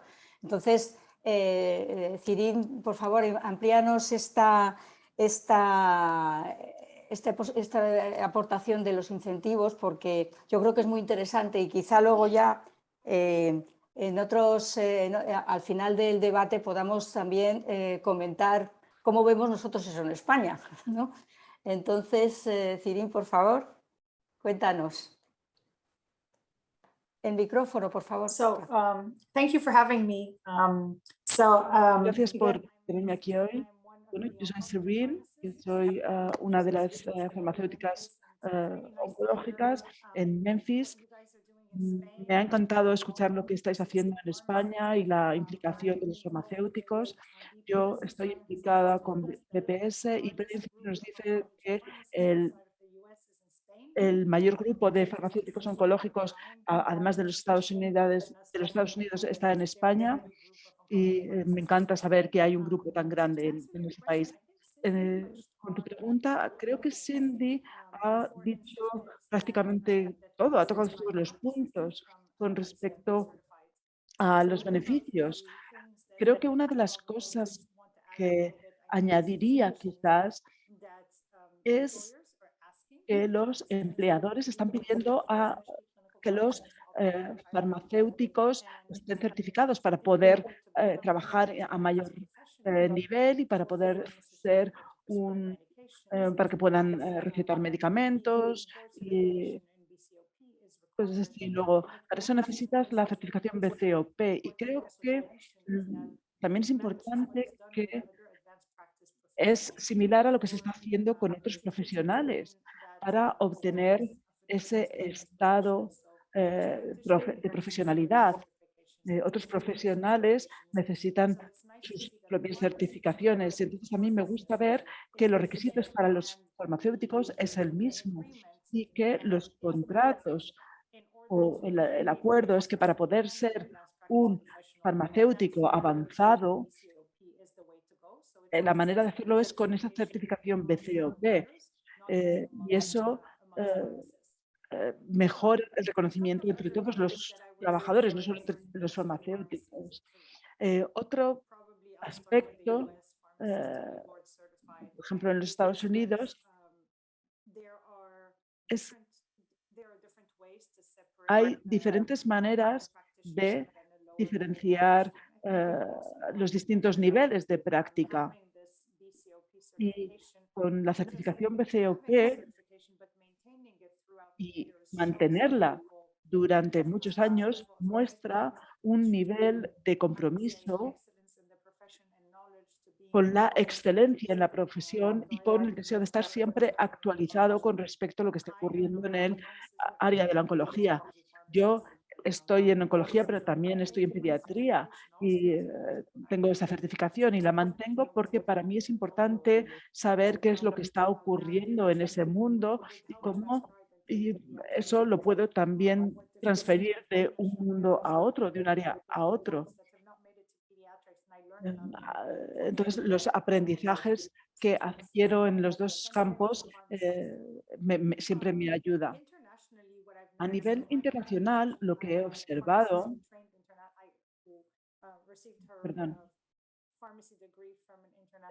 yo tengo un título internacional y luego vine a los Estados Unidos y lo que he observado es que muchos colegas que practican fuera de los Estados Unidos, al tener una certificación de una asociación acreditada en los Estados Unidos les da más reconocimiento en sus propios países, en su sistema sanitario, sobre todo en sistemas sanitarios que han aceptado el modelo americano como referencia y la certificación, igual que con los médicos que tienen que pasar el examen de los Estados Unidos. En nuestro caso, el BCOP te da, no te da una experiencia, pero te da un reconocimiento mayor que te permite obtener y mantener una certificación que indica que el mayor nivel en los Estados Unidos. Probablemente esos serían los beneficios o incentivos que yo considero que te puede ofrecer el tener y mantener esa certificación, el reconocimiento que puedes tener con esa certificación.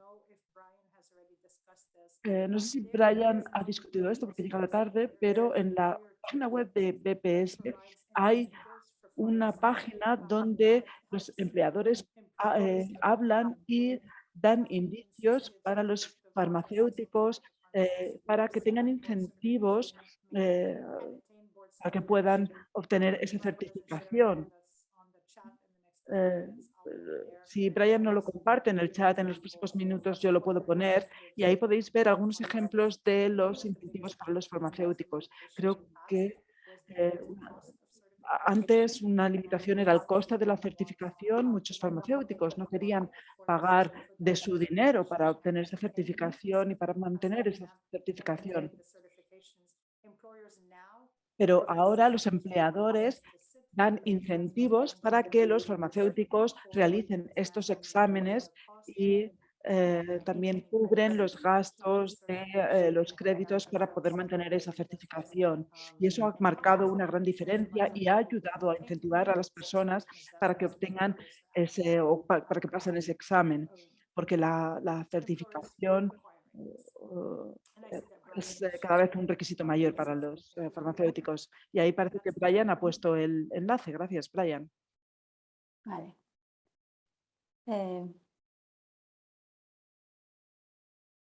Perdonad un momento. Bueno, la siguiente pregunta va un poco... Muchas gracias por tus aportaciones, Sirin. Y la siguiente pregunta va dirigida a Miguel Ángel en el sentido de que la certificación BCOP, ¿qué papel tiene en la selección de los farmacéuticos en el área de oncohematología? ¿Tú cómo lo ves, Miguel Ángel? Muchas gracias, Laura Teresa, por la pregunta. La verdad que como jefe de servicio yo siempre he trabajado para que mis farmacéuticos del área oncohematológica sean BPS. Es verdad que en el modelo de selección en un hospital público no siempre seleccionas tú, sino que muchas veces es la bolsa de empleo la que te permite contratar a alguien. Con lo cual, en multitud de ocasiones hemos tenido que hacer al revés. Ya un farmacéutico que ya estaba contratado para el área de oncohemato, formarlo en BPS. No obstante, yo hasta el momento siempre cuando hemos hecho esto, eran personas que llevaban al menos 2 años ya en el área oncohematológica, pues para poder optar a hacer el curso y a poder aprobarlo.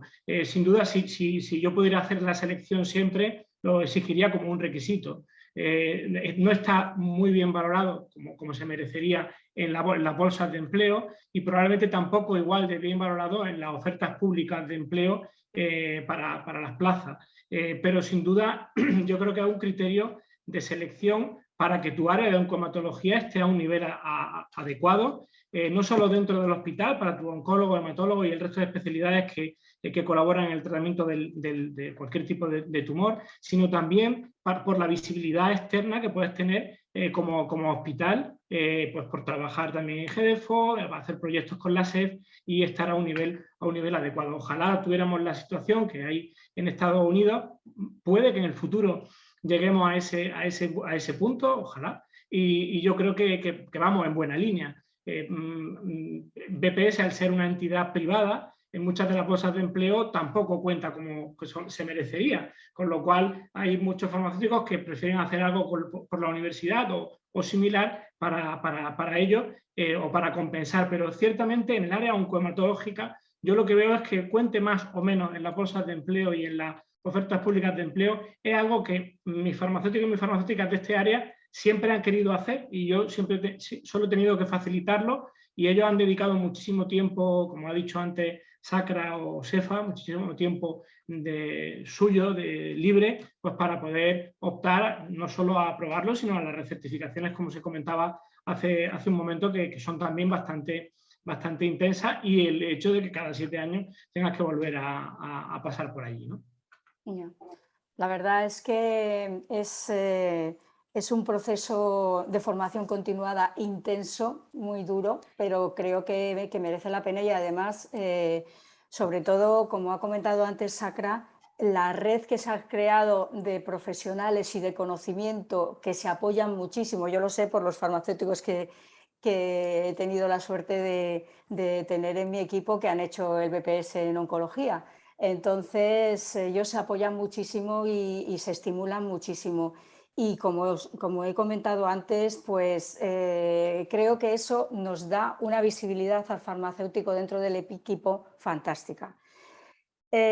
Sí que aquí es una cosa que mientras que Cindy y Sherin han apuntado que parece que en Estados Unidos llevan más avanzado el tema de que sirve con otro tipo de incentivos a la hora de contratar. No, o sea, yo ya no digo en el sistema público, sino en el sistema privado, ojalá aquí pues eso contase más, ¿no? Y que nuestros expertos en el área de oncohematología, que cada día se complican más los tratamientos y que estamos ahora en fases donde el tema de todo este área y las terapias avanzadas y todo lo relacionado pues todavía complica más la situación, ¿no?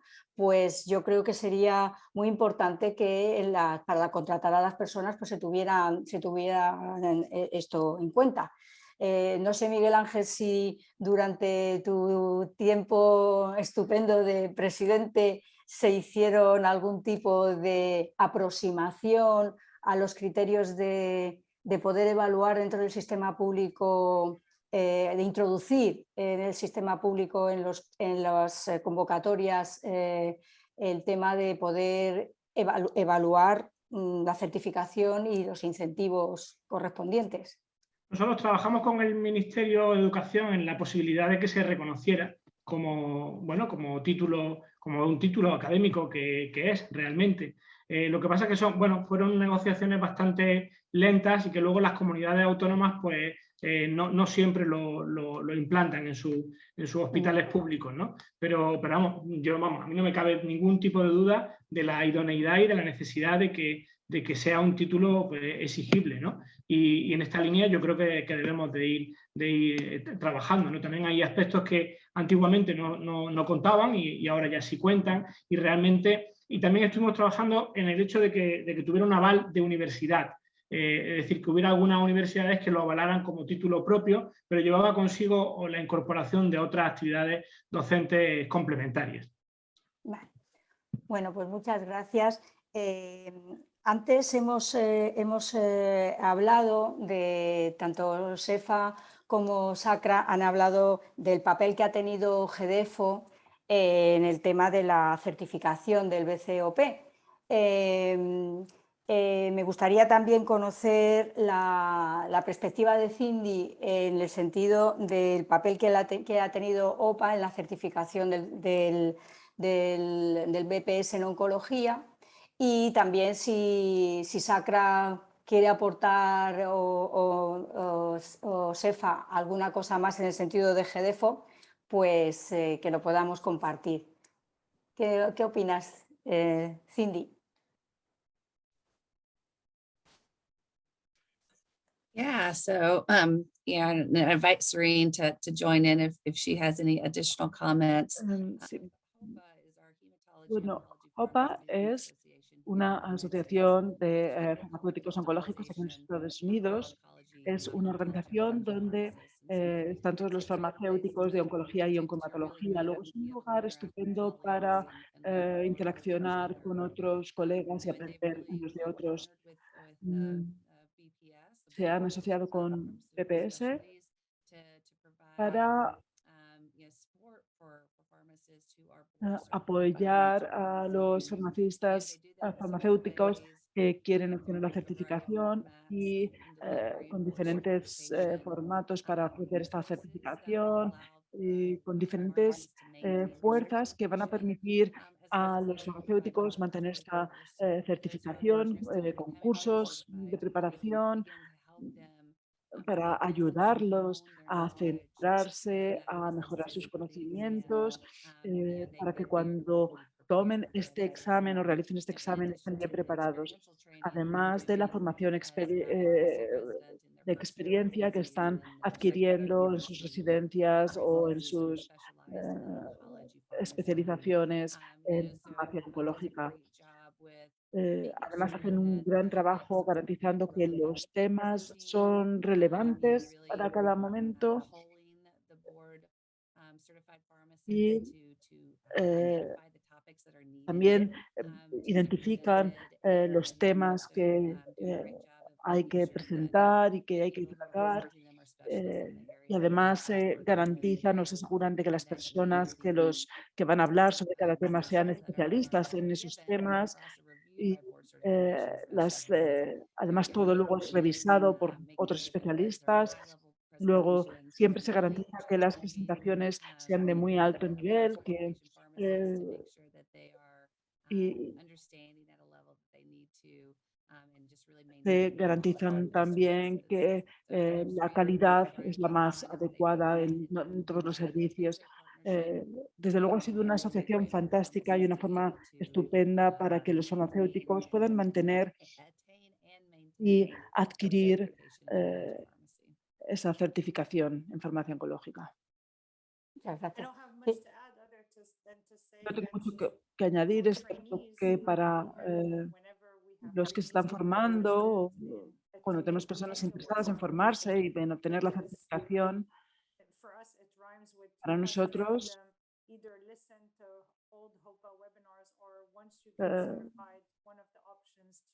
les ofrecemos las opciones de obtener créditos o de hablar y de adquirir a toda la de acceder a toda la información que está en la página web, y todo eso es para nosotros muy bueno porque nos permite ampliar las opciones para que puedan aprender antes de que realicen el examen. No tengo más que decir. Muchas gracias. Y ya por último... Gracias, muy... Sí que yo sí me gustaría añadir algo, si no importa. A ver, GDEFO ha sido fundamental, ya lo hemos comentado, pero yo quiero, a ver, a lo mejor voy a hacer la nota discordante, ¿de acuerdo? Pero quiero poner en contexto el tema. GDEFO siempre se ha preocupado mucho por la formación de los especialistas y la formación BCOP ha sido muy importante, pero no es la única. Es decir, GDEFO actualmente está haciendo máster en formación de oncohematología para farmacéuticos hospitalarios, está haciendo cursos de formación en oncología para residentes por medio de universidades españolas. Quiero decir, BCOP es una formación fantástica, probablemente ha sido la que más nos ha ayudado a aumentar el nivel, pero no es la única formación en la que nos basamos. Yo veo muy difícil que a nivel de español esto pueda ser una formación obligatoria o curricular, salvo que se haga alguna adaptación. Y aquí es donde digo que quizás sea una nota discordante, partiendo de que, como os he dicho, le doy un valor enorme al certificado y a la formación. Pero antes se ha comentado, esto es un compromiso personal con la excelencia, pero es un curso caro, es un curso con los estándares americanos, que no siempre coinciden con los europeos o con los españoles, y no tiene esa equivalencia a nivel nacional curricular. Y todo eso es un problema para que eso se implemente, más allá de esa satisfacción personal y de ese compromiso con la excelencia, que nosotros, por suerte, tenemos a la SEP detrás apoyándonos, pero que muchos años todos estos cursos de formación los hemos pagado religiosamente de nuestro bolsillo, porque ningún hospital público, los hospitales privados quizá alguno lo haga, pero ningún hospital público te subvenciona el que te formes, ni esto tiene valor hoy por hoy en las bolsas. Y bueno, quería dejar ese punto, aunque sea la nota discordante, porque creo que Nos parece fantástica la formación, pero no todo es maravilloso en ese sentido.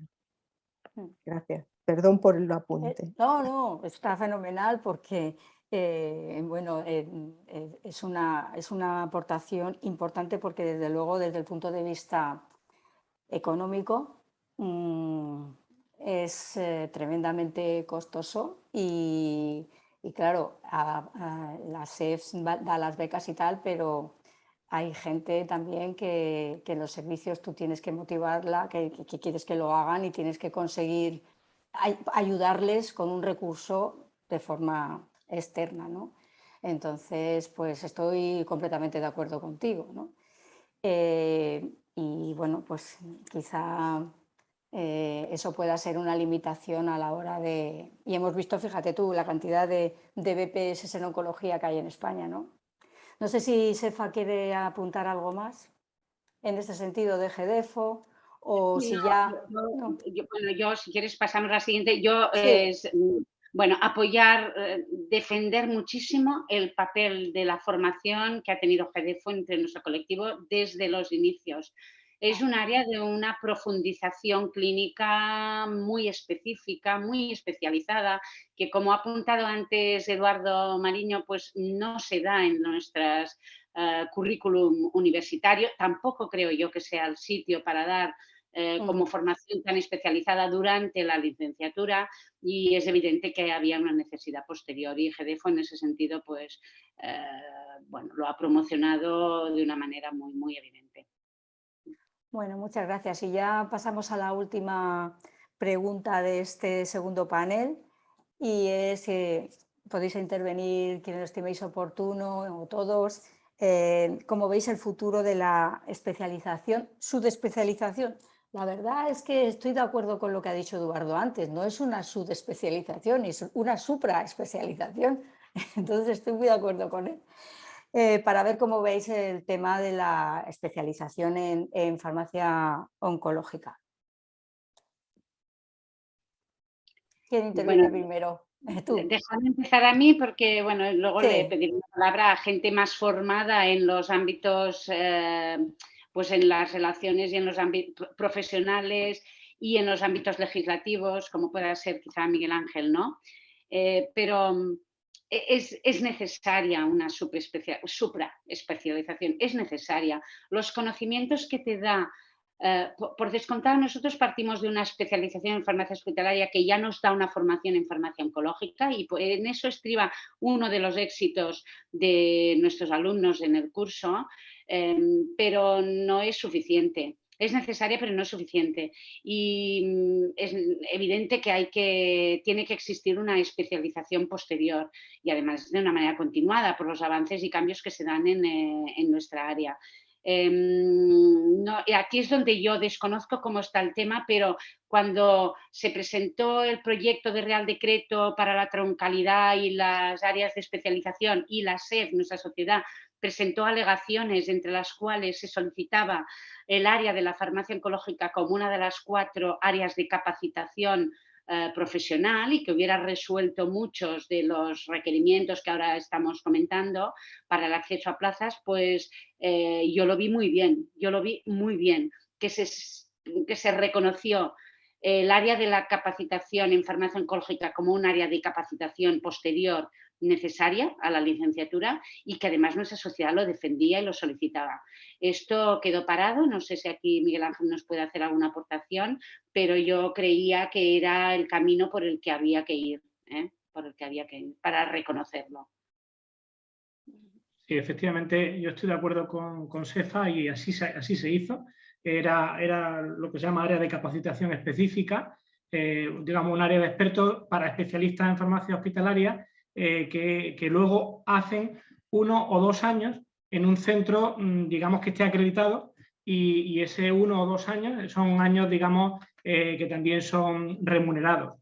Y bueno, y son centros de referencia a los que hay que ir como si fuera un R5 o un R5 o R6, ¿no? Pero tienes que haber hecho ya la especialidad previamente. En otras especialidades existe y además tiene la ventaja de que suele ir asociado a a efectos de remuneración con carrera profesional o similar. Lo que pasa es que, como bien dice Sefa, al final el Real Decreto de la especialidad de farmacia hospitalaria y atención primaria, o como queramos llamarla, pues está parado. Y bueno, sé que Olga ha estado renegociando con el Ministerio, pero aún no se ha avanzado en ese caso. La última conversación que tuve con ella fue hace 2 semanas que sacamos el tema y me dijo que no, que estaba un paso para adelante y un paso para atrás. Es decir, que parece que ahí el Ministerio no está avanzando a buen ritmo. Habíamos pedido varias áreas de capacitación específica, pero sin duda la de oncología tenía una justificación muy elevada, dado la alta especialización, como dice Sefa, la profundidad del tema que tratamos. Y la verdad es que confiábamos en que eso nos lo dieran. No estaba el debate en eso, es decir, que parece que el no nos lo dijeron nunca. El debate estaba más bien en la otra parte de los títulos y demás, como sabéis, ¿no? Pero, en fin, yo confío, como dice, en el futuro, yo confío en que eso se llegue a conseguir. Y está muy bien justificado, el documento es muy completo y lo deja bien claro. Y bueno, habíamos pedido 4 y yo creo que si nos dan 1 o 2, seguro que oncología va a ser de las que nos den. ¿Se aporta alguno más algo sobre este debate, sobre este último punto del debate? Eduardo. Sí, yo que habitualmente dicen que soy pesimista, pero creo que más bien soy realista, bastante bien informado. Quiero poner un punto positivo, ¿no? Quiero poner un punto positivo en todo esto, ¿no? Y es que hace poco, en noviembre de 2021, se aprueba una normativa sobre aspectos de la calidad, lo cual ya está muy bien, ¿no? Porque creo que también en la universidad hay que aplicar los criterios de calidad, como ya de hecho se están aplicando. Y está aprobado hace poco el anteproyecto de nueva ley universitaria. Yo ya por edad, probablemente académicamente no lo veré, pero para los que sois más jóvenes, os pediría que aprovechaseis esta ocasión, porque aparecen cosas muy interesantes, formación dual, microformaciones, que permiten que la universidad sea algo mucho más transparente y mucho más porosa y mucho más permeable, como algunos llevamos años intentándolo, pero quizás un poco acierto. Entonces yo os pediría, los que podéis, sobre todo conociendo el Taraná, conociendo la forma de ser, por ejemplo, de Miguel Ángel, con el que he hablado en muchas ocasiones y sé perfectamente de su opinión, o incluso con el propio Jordi Nicolás, que ya sabéis que es compañero nuestro aquí en la unidad, y con Olga.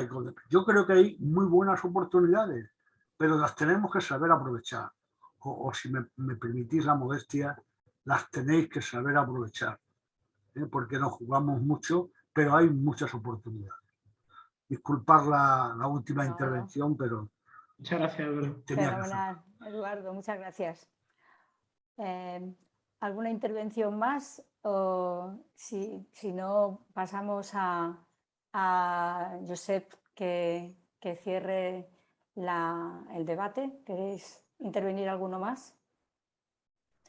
Pues yo os doy las gracias como moderadora de esta segunda parte del panel. Creo que ha sido muy enriquecedor, muy práctico, que hemos sido muy concretos en los mensajes y muy fluidos y muy rigurosos en el tiempo, y que, bueno, pues que ha sido seguro de gran interés para las múltiples personas que nos están escuchando. Muchísimas gracias.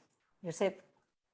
Pues yo solo dar las gracias a todos los panelistas por dar esta visión del valor de la certificación, de la formación, que es una cosa que se ha comentado como herramienta indispensable para el avance de la farmacia, de la práctica farmacéutica, de la farmacia de alto nivel y de alta calidad para proporcionar la mejor atención posible a nuestros pacientes. Y sin nada más, acabar de saludar a todas las personas que han atendido este evento y que también podrán visionarse vía offline posteriormente, sobre todo los farmacéuticos especialistas y en España, en Sudamérica y en otras latitudes de nuestro planeta. Muchísimas gracias y ya para cerrar puntualmente, gracias a todos y esperamos poder volver a encontrarnos y próximamente o en el futuro ver cómo hemos avanzado en este tema porque nos quedan muchos retos aún para llevar a cabo. Muchas gracias a todos. Muchas gracias. Buen verano. Gracias. Muchas Adiós. gracias especialmente. Gracias. Adiós. Adiós. Bye. Bye. Bye, bye. Bye, bye.